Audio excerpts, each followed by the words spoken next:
Then आपका ये Hinduism खत्म हो जाता है और हिंदुइज्म के जो एसोसिएटेड 5 धर्म थे वो भी खत्म हो जाते हैं, सेक्ट कल्ट या फिर अलग से धर्म जो आपको समझ आए कह सकते हैं।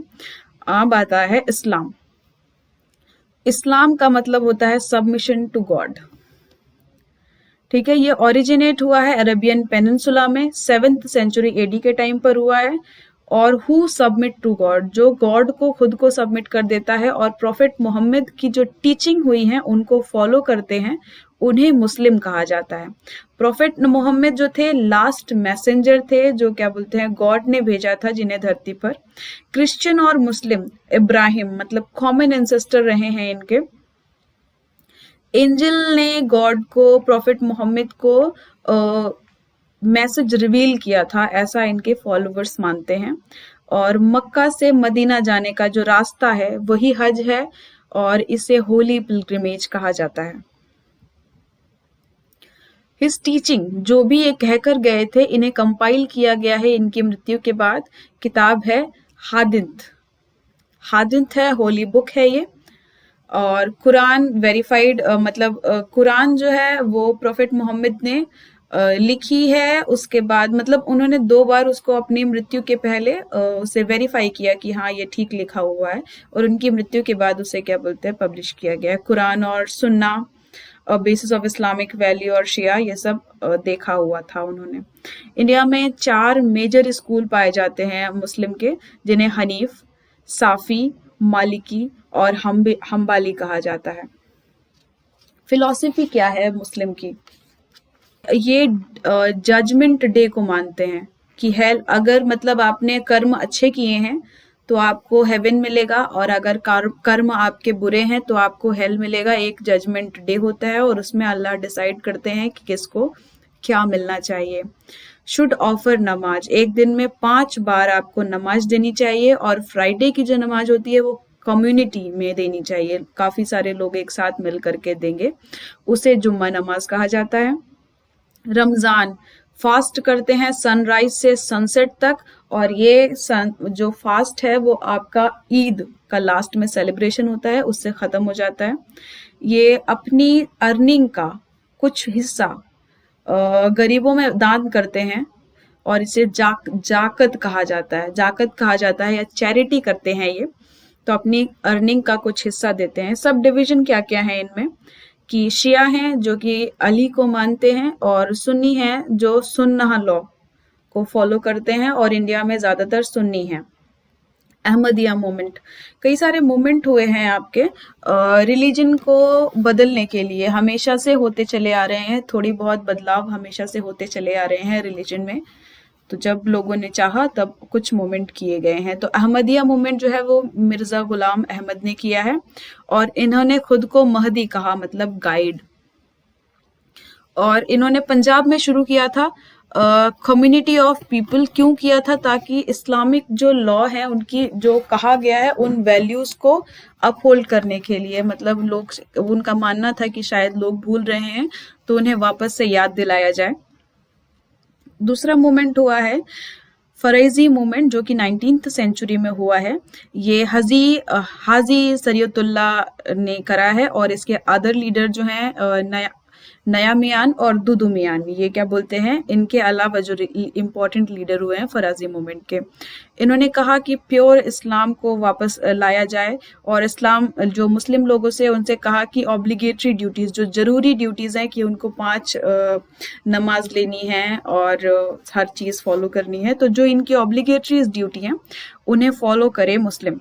हाँ, तो तहरीके मोहम्मदिया मूवमेंट हुआ है, सैयद अहमद बरेलवी के द्वारा हुआ था, और एक आर्म्ड मूवमेंट था जिसे प्रॉपर इस्लामिक स्टेट को एस्टेब्लिश कराने के लिए किया गया था। फिर आ जाता है लास्ट है ये अलीगढ़ मूवमेंट हुआ, सर सैयद अहमद खान के द्वारा कराया गया था इसे। और मॉडर्न एजुकेशन, ब्रिटिश टाइम की जो मॉडर्न एजुकेशन थी वो मुस्लिम लोगों तक पहुंच सके, जिसके कारण जब वो एजुकेटेड हो जाएंगे तो ब्रिटिशर्स के साथ काम कर पाएंगे, और जिससे मुस्लिम्स को फायदा होगा, लोगों को फायदा होगा, और इस वजह से इस मूवमेंट को कराया गया। क्रिश्चियनिटी, तो क्रिश्चियनिटी जो है वो दुनिया का सबसे बड़ा रिलीजन है, और जिसे जीसस क्राइस्ट ने जेरूसलम में फाउंड किया था। स्टेट रिलीजन है ये रोमन एम्पायर का, वेटिकन सिटी का। रिफॉर्म मूवमेंट जो है क्रिश्चियनिटी में, एंड सेक्ट लाइक प्रोटेस्टेंट और मेथोडिस्ट एक्सेट्रा है, मतलब रिफॉर्म हुआ उसके बाद ये अलग से नए इसमें ही सेक्ट बने हैं। फिलॉसफी क्या है क्रिश्चियन की, कि ये कहते हैं कि एक ही भगवान है जिसने दुनिया बनाई है, और वो अपने मैसेंजर, जिसे मसीहा कहा गया है, वो भेजता है जब जरूरत पड़ती है उसके क्रिएशन, मतलब इंसानों को जब जरूरत पड़ती है तब वो अपने मैसेंजर या मसीहा भेजता है, गॉड भेजता है। और ये होली ट्रिनिटी, तीन चीजों को ये मानते हैं। पहला फादर जो कि गॉड है, दूसरा सन जो जीसस है, और तीसरा है होली गोस्ट। जीसस की मृत्यु के बाद उनकी स्पिरिट यहीं रह गई, उनके लोगों को क्या ख्याल रखने के लिए, उसे होली स्पिरिट कहते हैं। ये सैक्रेड टेक्स्ट बाइबल, ये क्या बोलते हैं, इसमें कुछ टेस्ट मतलब जो पोर्शन है इसका ओल्ड टेस्टामेंट जो ज्यूस का था उससे लिया गया है, और कुछ न्यू राइटिंग्स भी हैं जिसे क्या बोलते हैं रोमन कैथोलिक चर्च डिफाइन करता है, जो कि पोप हैं, न्यू टेस्टामेंट इन्होंने दिया है। बैप्टिज्म होता है मतलब कोई भी हो, बच्चा हो या फिर कोई भी हो, जब उसका चर्च में नामकरण हो जाता है, मतलब वो पहली एंट्री कि अब हम इस्लामिक हैं, मतलब सॉरी क्रिश्चियन हैं, तो पहली एंट्री जब होती है, जब वो मान लेते हैं चर्च की सर्विस में एंटर कर जाते हैं, तो उस प्रोसेस को बैप्टिज्म कहा जाता है। और यूचरिस्ट, ये क्या बोलते होता है कि गॉड के साथ आपको ब्रेड और वाइन पीनी है, खाना पीना है, तो वो सिग्निफाई करता है कि हम सब एक ही हैं, तो यूचरिस्ट का ये करते हैं। 2 स्टेज है हुई हैं स्प्रेड करने की, मतलब क्रिश्चियनिज्म को स्प्रेड करने की काफ़ी हुआ है, ये ब्रिटिशर्स के साथ आया है। तो 2 स्टेजेस में इसे डेवलप किया गया है। पहला तो इसे मिडिवल पीरियड में हुआ था, जब जीसस,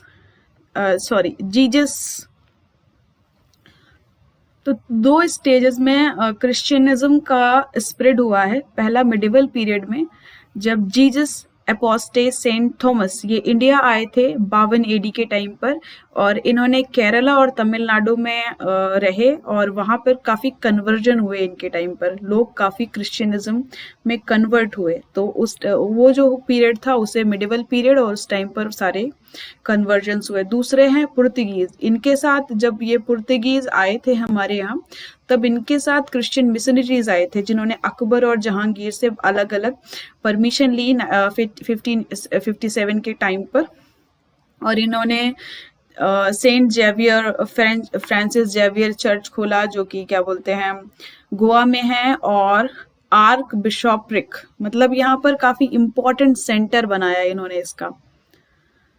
फिर दूसरा आपका ये मिडिवल पीरियड का है, ये सब उस टाइम पर हुआ। उसके बाद 18th सेंचुरी में जब ब्रिटिश आए हैं यहाँ पर इंग्लिश एजुकेशन के साथ, मतलब इनके काफ़ी टाइम बाद पहले ब्रिटिश आए, और उसके बाद काफ़ी सालों बाद इन्होंने क्रिश्चियन मिशनरीज को अलाउ किया कि वो आएँ और अपने धर्म को यहाँ फैला सकें। तो क्रिश्चियन मिशनरीज ने एजुकेशन का सहारा लिया कि हम अगर वेस्टर्न हो जाएंगे पूरी तरीके से तो हम उस धर्म को भी अपना लेंगे। तो एजुकेशन का एक मतलब कारण ये भी था कि क्रिश्चियनिज्म को फॉलो किया जाए, और आज तक कई सारे इंस्टीट्यूशन हैं इंडिया में, जैसे young's men Christian association, men के लिए, वुमेन के लिए young's women Christian association women के लिए। तो ये सारे मूवमेंट हैं, और इनके अलावा भी कई सारे इंस्टीट्यूशन हैं जो अभी भी कन्वर्जेंस कराते हैं, और अभी भी होता है ये सब। सिखिज्म, तो सिखिज्म क्या है कि लाइफ टाइम्स टीचिंग, मतलब गुरु नानक की टीचिंग। ये गुरु नानक का टाइम 1469 से 1539 का है। तो ये क्रिटिसाइज करते हैं एग्जिस्टिंग लाइफ, और क्या बोलते हैं अल्टरनेट वे देते हैं, सोशियो रिलीजियस ऑर्गेनाइजेशन बनाते हैं अपने आप को, अपने फॉलोअर्स का। Sikhism, life time and teaching of Guru Nanak, मतलब गुरु नानक ने जो कहा, जो टीचिंग दी, उनको फॉलो करते हैं ये। इनका टाइम ये रहा है, और ये क्रिटिसाइज करते हैं एग्जिस्टिंग लाइफ के, मतलब जो उस टाइम पे चल रहा था उसे वो क्रिटिसाइज कर रहे थे, और उन्होंने अल्टरनेट वे दिया जीने के लिए। सोशल रिलीजियस ऑर्गेनाइजेशन बनाया अपने फॉलोअर्स को, और रेगुलेट करते थे कम्युनिटी लाइफ, मतलब कम्युनिटी लाइफ को मेंटेन करने की कोशिश करी। जैसे धर्मशाला में लोग, मतलब आप लोगों के साथ रही, डाइनिंग टुगेदर, कितना लंगर लगता है क्या बोलते हैं सिख लोगों का, तो लंगर कीजिए, धर्मशाला, और भी कई सारी चीजें हैं। तो सुप्रीम पर्पस क्या है ह्यूमन एग्जिस्टेंस का, कि साल्वेशन आपको प्राप्त करना है, और ताकि कोई रीबर्थ वगैरह साइकिल से आप दूर जा सके। और वर्शिपिंग आइडल को ये नहीं मानते थे। बुक्स आर मीडिएटेड बाय पंडित, ये कहते थे कि जो बुक्स हैं उनको पंडित लेकर आए हैं, मौलवीज लेकर आए हैं, तो हम इसे नहीं मानते हैं। और रिनाउंसिएशन, वन वर्ल्ड प्रोसेशन, ये क्या बोलते हैं, एक वर्ल्ड हो पूरा, ये सब हट जाए, ये ऐसा चाहते थे। Put buy right belief, right believe हो, राइट वर्शिप हो, राइट कंडक्ट से हम ये प्राप्त कर सकते हैं। तो अटेंड कहते हैं कि संगत अटेंड करो। संगत क्या है, कम्युनिटी गैदरिंग है। कीर्तन करो, कम्युनिटी सिंगिंग है, गुरुद्वारा और धर्मशाला में होती है। और खत्री ट्रेडर्स ने इनिशियली इनको काफी सपोर्ट किया, और इनिशियल फॉलोअर्स भी यही लोग थे, क्योंकि ये कहते थे कि अपनी लेबर से, जो आप खून पसीने की कमाई से अगर कुछ कमा रहे हो तो वही खाओ आप। तो मतलब खत्री ट्रेडर्स वही काम करते थे, इस वजह से इन्होंने इसे सपोर्ट किया काफी। एग्जीक्यूशन हुआ था गुरु अर्जन देव का जहांगीर के ऑर्डर पर, तो इसे फर्स्ट मार्टायरडोम ऑफ सिखिज्म कहा जाता है। गुरु हरगोबिंद सिंह हुए हैं 1606 से 44 तक, और इन्होंने मिलिट्री ट्रेंड, मतलब जो सिख कम्युनिटी थी उसे आर्मी में कन्वर्ट कर दिया। और ये कहाँ पर थे, रामदासपुर की जगह थी, वहां पर इनका लोग रहते थे। और ये इन्होंने बताया कि 2 स्वॉर्ड सिंबल है सिखिज्म का, जिसे पहली स्वॉर्ड जो स्पिरिचुअल पिरी कहा जाता है, और दूसरी है टेम्पोरल मिरी कहा जाता है। तो सिख लोगों को 2 स्वॉर्ड हमेशा अपने पास रखनी चाहिए। कंस्ट्रक्टेड अकाल तख्त बनवाया इन्होंने, लोहारगढ़ फोर्ट बनवाया, और वहां पर इन्होंने टेम्पोरल अथॉरिटी डेवलप करी, जहां पर डेली बिजनेस और डिफेंस की बातें होती थी, और वहां से पूरा का पूरा सब कुछ कंट्रोल किया जाता था अकाल तख्त और लोहारगढ़ फोर्ट से। गुरु हर राय और गुरु हरकृष्ण और गुरु तेग बहादुर, कई सारे लोग हुए हैं, गुरु लोग हुए हैं इनके। लास्ट गुरु जो थे वो थे गुरु गोबिंद सिंह। ये पर्सनल गुरुशिप का सिस्टम इन्होंने, मतलब खत्म हो गया इनके बाद से, क्योंकि इनके बेटे नहीं थे, उसकी डेथ हो गई थी, मार दिया गया था जो भी। तो अथॉरिटी उसके बाद क्या बोलते हैं, गुरु गोबिंद सिंह की डेथ के बाद अथॉरिटी गुरु ग्रंथ साहिब को दे दी जाती है, जो 1678 में कंपाइल हुआ, और गुरु ग्रंथ कहा गया, गुरु पंथ और गुरु ग्रंथ दोनों को। हाँ, तो गुरु गोबिंद सिंह ने खालसा पंथ भी शुरू किया, जो क्या बोलते हैं नॉन खालसा से थोड़ा सा डिफरेंट। तो खालसा पंथ को सहजदारी सिख कहा जाता है, जो कि क्या बोलते हैं नानक पंथीज। खालसा पंथ को कहा जाता है सहजदारी सिख, और नॉन खालसा जो है इन्हें नानक पंथी, भल्ला और उदासी कहा जाता है। ये थोड़ा सा गड़बड़ लिखा हुआ है, ये इधर जाना चाहिए। हाँ, तो गुरु गोबिंद सिंह ने खालसा पंथ शुरू किया है, जिन्हें सहजदारी सिख कहा जाता है, और नॉन खालसा पंथ को नानक पंथी और भल्लाज और उदासी कहा जाता है। थोड़ा गड़बड़ है, खालसा पंथ को आपको सहजदारी करना है, सहजदारी पंथ खालसा सिख को कहा जाता है। और सिखिज्म में भी बैप्टिज्म होता है। कोई भी सिख हो, अगर मेल है तो अपने नाम के आगे सिंह लगाएगा, और वुमेन है तो वो कौर लगाएगी, अगर उसका बैप्टिज्म हो चुका है तो। बैप्टिज्म मतलब होता है एंट्री करना, मतलब आप सिखिज्म में एंट्री कर रहे हो तो बैप्टिज्म होगा। खालसा सिख जो होते हैं वो 5 के को मानते हैं। पहले कच्चा, केश, कंघा, किरपान और कारा। ये यूनिफॉर्मिटी मेंटेन करने के लिए, मतलब सब लोग ऐसा मानेंगे तो हम एक कम्युनिटी बनकर रहेंगे, हमें अंतर नहीं रहेगा, और जो रिलीजन है दूसरे उनसे हम अलग रहेंगे। तो ये एक कारण है कि इस वजह से ऐसा करते हैं ये लोग। खालसा में जो है वो बाल काटने का अलाउ है, ये बाल काट सकते हैं। That's it. फिर आ जाता है जोरेस्ट्रियन। इसका ओरिजिन पर्शिया में हुआ है और इसके प्रोफेट जो थे, मतलब जिन्होंने शुरुआत किया है, ज़रथुस्त्रा। ज़ाराथुस्त्रा ने इसकी शुरुआत करी है 6-7 बीसी के टाइम पर। और मोनोथिस्टिक थे, मतलब एक ही भगवान को मानते हैं। भगवान का नाम है अहुरा मजदा। और जो क्या बोलते हैं, एक भगवान होते हैं और दूसरे ऑपोजिट होते हैं। जैसे असुर हैं हमारे यहाँ, भगवान हैं और असुर हैं, तो इनके यहाँ जो ऑपोजिट है उसको अंगरा मेन्यू कहा जाता है। ये इंडिया में आया है 936 एडी के टाइम पर, इस्लामिक इन्वेजन के टाइम। मतलब इस्लामिक इन्वेजन उधर हुआ था, वहां से लोग यहाँ आए थे। इस्लामिक इन्वेजन उनके एरिया में हुआ था, जिसके कारण पर्शिया से लोग यहाँ पर आए थे और वो अपना रिलीजन जोरेस्ट्रियन ये यहाँ लेकर आए हैं। तो ये ज़्यादातर जो लोग हैं वो मुंबई और गोवा और अहमदाबाद के में ही रहते हैं। ये फायर टेम्पल है इनका, जिसे बहरम आतश बहरम कहा जाता है। ये रेयर है और इंडिया में सिर्फ 8 नॉन क्या बोलते हैं जोरोस्ट्रियन टेम्पल हैं पूरे कंट्री। तो ज़्यादातर मुंबई, गोवा और अहमदाबाद में रहते हैं और फायर टेम्पल काफ़ी मानते हैं ये, जिसे आतश बहरम कहा जाता है। मोस्टली क्या बोलते हैं मुंबई, गोवा और अहमदाबाद में रहते हैं ये। फायर टेम्पल को काफ़ी मानते हैं, जिसे आतश बहराम कहा जाता है।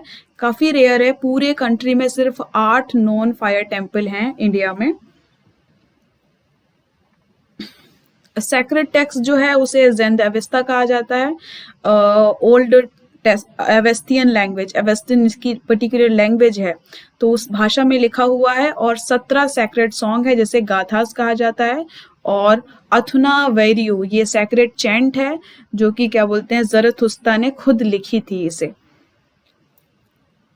ज़रथुस्त्रा जो भी इनके गॉड हैं, गलत प्रोनाउंस कर रहे हैं तो sorry. Translation of these text और कंपाइल किया गया, तो मतलब जो भी टेक्स्ट था इसे ज़ेंद कहा गया है, जिसके 5 पार्ट हैं। ज़ेंद जिसके 5 पार्ट हैं।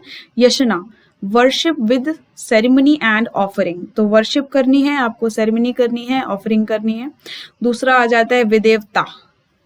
विदेवता ये लॉ अगेंस्ट डेमन, मतलब ये किताबें हैं और इस किताब में क्या लिखा हुआ है। पहला यस्ना, तो वर्शिप और सेरेमनी ऑफरिंग के बारे में लिखा हुआ है। फिर विदेवता है जो लॉ अगेंस्ट डेमन। और यास्ता है, ये क्या बोलते हैं वर्शिप थ्रू प्रेज। और खोरदे अवस्था है book on daily prayer, daily prayer के बारे में कैसा है। और आखिरी आ जाता है गाथाज, ये क्या बोलते हैं खुद फिर से 5 पार्ट में डिवाइडेड है, जिसके नाम है अहुनावैती और उश्तावैती, स्पेंतामेन्यू, वोहू, खश्त्रा और वस्त्रा इश्ती, जो भी नाम है। वर्शिप करते हैं ये आग को, और लेकिन एयर, वाटर और ईथर को भी सैक्रेड मानते हैं, ज्यादा आग को मानते हैं।